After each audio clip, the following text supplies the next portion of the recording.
जब तक सूरज चांद रहेगा दुर्गेश भाई का नाम रहेगा।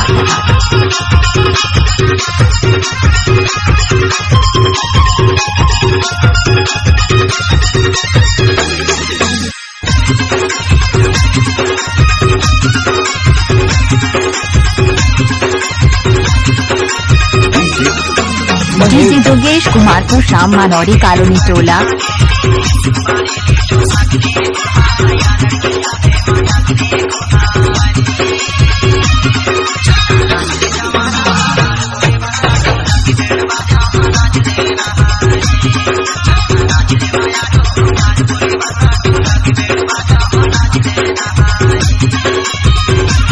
डीजे दुर्गेश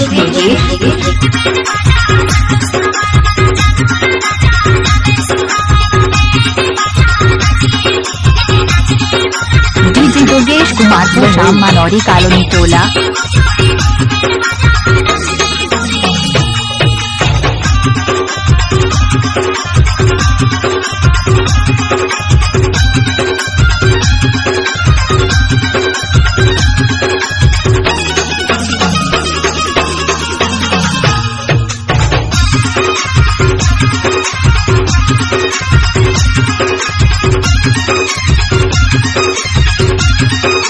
जब तक सूरज चांद रहेगा दुर्गेश भाई का नाम रहेगा।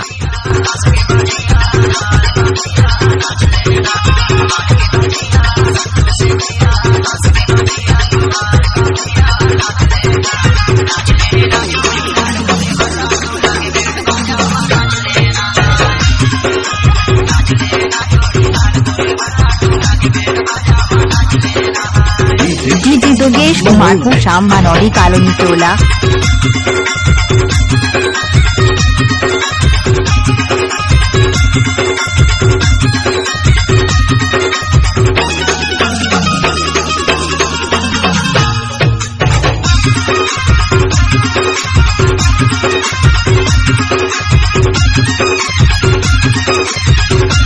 जब तक सूरज चांद रहेगा दुर्गेश भाई का नाम रहेगा।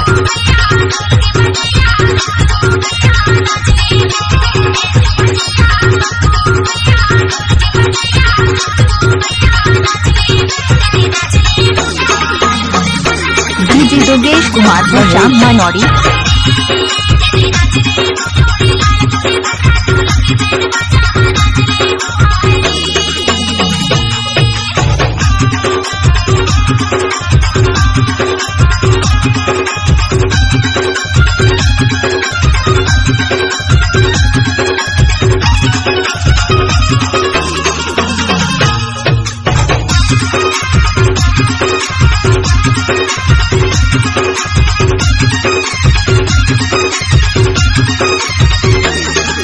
डीजे दुर्गेश भाई लेके आ रहा है न्यू सॉन्ग।